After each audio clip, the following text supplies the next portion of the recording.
வாயை மாரி செல்வராஜோடைய 4வது படம். இந்த படத்தை டைரக்ட் பண்ணது மட்டும் இல்லாமல் அவர் ப்ரொடியூஸ் பண்ணி இந்த படத்தில் 2 பாட்டும் எழுதியிருக்காரு. அவர் வாழ்க்கையில் நடந்த ஒரு உண்மையான சம்பவத்தை வந்து படமாக எடுத்திருக்காரு. இவ்வளோ நாள் அவருக்குள்ளே இருந்த அந்த வலியை வந்து இந்த படம் மூலிமா நம்மளுக்கு கடத்திருக்காரு.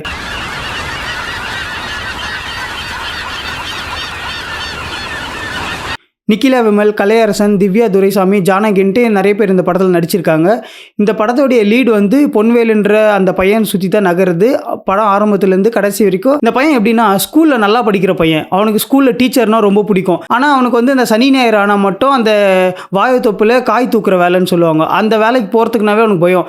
அவன் கட்டில் கீழே போய் படுத்து தூங்கிட்டு இருப்பான். அவனை எழுப்பு சொன்னால் எழுந்துக்க மாட்டான். வாரம் எதனா ஒரு காரணம் சொல்லுவான். காலில் முள்ளு குத்திக்கிச்சு ஏதாவது சொல்லிவிட்டு அந்த காய் தூக்குற வேலைக்கு போகாமல் இருக்கிறது தான் இந்த பையன் வேலையாக வச்சுட்டு இருப்பான். இருந்தாலும் அவங்க அம்மா வந்து வீட்டில் இருக்கிற கஷ்டத்துக்காக அந்த பையனை வேலைக்கு அனுப்புவாங்க. அவங்க அக்காவா நடிச்சிருக்க அந்த திவ்யா கேட்பாங்க, ஏமா சின்ன பையன் தானே வேலைக்கு எதுக்கு அனுப்புறேன்னா அந்த இடத்துல அவங்க அம்மா ஒன்று சொல்லுவாங்க, எதுக்கு அவனை வேலைக்கு அனுப்புறேன்னு. அந்த இடம்லாம் வந்து ரொம்ப எமோஷனலாக இருந்தது. பொன்வேல், ராகுல் அந்த 2 பசங்களும் வந்து ரஜினி கமல் ஃபேனாக வராங்க. அப்போது ஒரு பொய் சொல்லுவாங்க, நான் கமல் ரசிக்கேன், எனக்கே நடிக்க கற்று தெரியாடான்னு அந்த பையன் சொல்லுவான். அங்கெல்லாம் ஒரு காமெடி வரும். அதெல்லாம் வந்து செமையாக ஒர்க் அவுட் ஆயிடுச்சு அந்த காமெடிலாம். அந்த பையனுடைய வீட்டில் ஒரு மாடு வளர்ப்பாங்க. அது ஒரு கஷ்டத்துக்காக அந்த மாடை விற்றுருவாங்க. அந்த மாடை விற்க சொல்ல அந்த பையன் பின்னாடியே கத்திட்டு போவான். அந்த சீனெல்லாம் ரொம்ப எமோஷ்னலாக காட்டியிருந்தாங்க. கலையரசனுக்கு அந்த பொன்வேலுன்ற அக்காவுக்கு தான் வந்து அவங்க 2 பேர் லவ் பண்ணுவாங்க. ஆனால் அந்த படம் ஃபுல்லாக அவங்க 2 பேர் பேசிக்கவே மாட்டாங்க. அந்த லவ் அவ்வளோ பியூட்டிஃபுல்லாக காட்டியிருப்பாங்க. இந்த பையனுடைய வீட்டில் எந்த பிரச்சனை வந்தாலும் கலையரசன் வந்து கேட்பார், அப்போ ஆம்பளை இல்லாத வீடு இங்கே எதுக்கு வந்து பிரச்சனை பண்ணுறீங்கன்னு ஒரு சப்போர்ட்க்கு வருவார். அந்த சீனெல்லாம் ரொம்ப எமோஷ்னலாக காட்டியிருந்தாங்க. அந்த குடும்பத்துக்காக அவர் போடுற சண்டைலாம் வந்து நல்லா காட்டியிருந்தாங்க. அவங்க 2 பேரும் படம் ஃபுல்லாக பேசிக்கவே மாட்டாங்க. ஆனால் அவங்களுடைய லவ் வந்து அவ்வளோ பியூட்டிஃபுல்லாக காட்டியிருப்பார் மாரி செல்வராஜ். அந்த டீச்சருக்கும் அந்த பையனுக்கும் இருக்கிற வந்து ஒரு அன்பை வந்து அழகாக காட்டியிருப்பாரு. அந்த டீச்சருக்காக மருதாணி எடுத்துகிட்டு போய் கொடுக்குறது, அவங்களுடைய அக்காக்காக மருதாணி பறிச்சுட்டு கொடுக்குறது, அந்த மருதாணின்ற சீனெல்லாம் வந்து நம்மளுக்கு வந்து பழைய ஞாபகத்தை உருவாக்குது. இப்போல்லாம் மருதாணி வைக்கிறாங்களான்னு தெரில. ரொம்ப அழகாக இருந்தது அந்த சீனெல்லாம் பார்க்குறதுக்கு. மாரி செல்வராஜ் அவருக்குள்ளே இருக்கிற அந்த வலியை வந்து நம்மளுக்கு அப்படியே கடத்தியிருக்கிறாரு. அது வந்து ஒரு மேஜிக்னே சொல்லலாம். நம்ம அதை ஃபீல் பண்ணுவோம். அவருடைய அந்த படம் பார்க்குற எல்லாருக்குமே வந்து அந்த வலியை வந்து அப்படியே கடத்திட்டாரு. தேனி ஈஸ்வர் அவர் இந்த படத்தை வந்து அவ்வளோ பியூட்டிஃபுல்லாக காமிச்சிருப்பாரு அவருடைய கேமரா மூலிமா. அந்த ஃப்ரேம்ஸ்லாம் நிஜமாகவே சூப்பராக இருந்தது. அந்த வாழைத்தோப்பு காட்டுறது, அந்த லாங் ஷாட்லாம் வந்து ரொம்ப சூப்பராக இருந்தது. எடிட்டிங்கும் நல்லா தான் இருந்தது. மியூசிக் சந்தோஷ் நாராயணன் பற்றி சொல்லவே தேவையில்ல. அவர் தொட்டாலே மேஜிக் தான். அவர் பேக்ரவுண்ட் ஸ்கோரு அவ்வளோ சூப்பராக பண்ணியிருந்தார். மெயினாக அந்த சாங்ஸ், அந்த படத்தில் ஒரு 3 சாங் ரொம்ப நல்லா இருந்தது.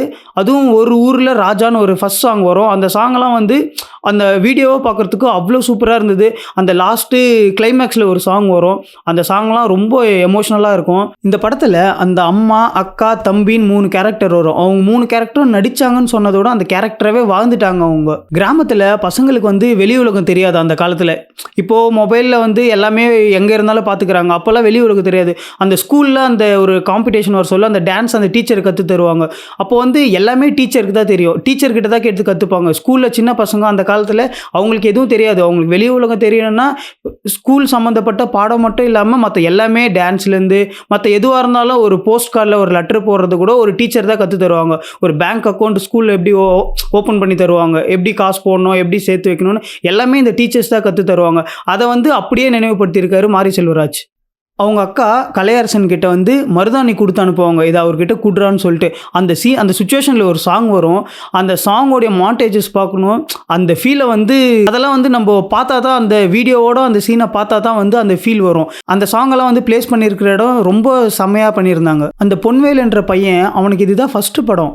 ஆனால் அந்த பையன் இந்த படத்தில் ஆக்ட் பண்ணியிருக்கிறது பார்த்தா ஒரு ஃபஸ்ட்டு படத்தில் நடித்த ஒரு சின்ன பையன், ஃபஸ்ட்டு நடிக்கிற பையனுடைய ஆக்டிங் மாதிரியே இருக்காது.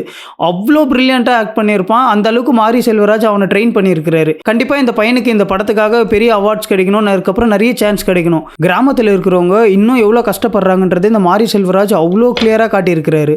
இதோட ஒரு படத்தில் எப்படி காட்ட முடியும்னு தெரில. அவ்வளோ கிளியராக அவ்வளோ பியூட்டிஃபுல்லாக காட்டியிருக்கிறாரு. அந்த அம்மா கிளைமேக்ஸில் நம்ம பையன் சாப்பிடாமல் போயிட்டான், என் பையனை ஒரு வேளை கூட நிம்மதியாக சாப்பிட விடலையே அப்படின்னு சொல்லிட்டு ஒரு சீன் அழுவாங்க.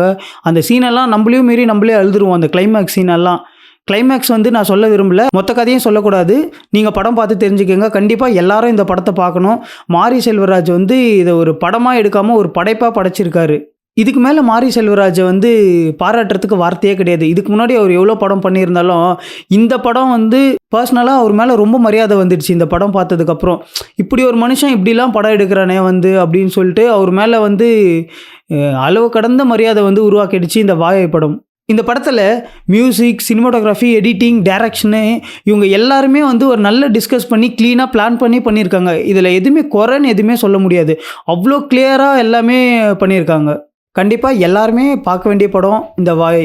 யாரும் மிஸ் பண்ணிடாதீங்க. கண்டிப்பாக போய் தியேட்டரில் பாருங்கள். இந்த படத்தில் குறைன்னு சொல்கிறதுக்கு எதுவுமே கிடையாது. அவ்வளோ அற்புதமாக எடுத்திருக்காரு மாரி செல்வராஜ். அவருக்கு வந்து எப்படி பாராட்டு சொல்கிறதுனே தெரியல, இப்படி ஒரு படைப்பு கொடுத்ததுக்கு.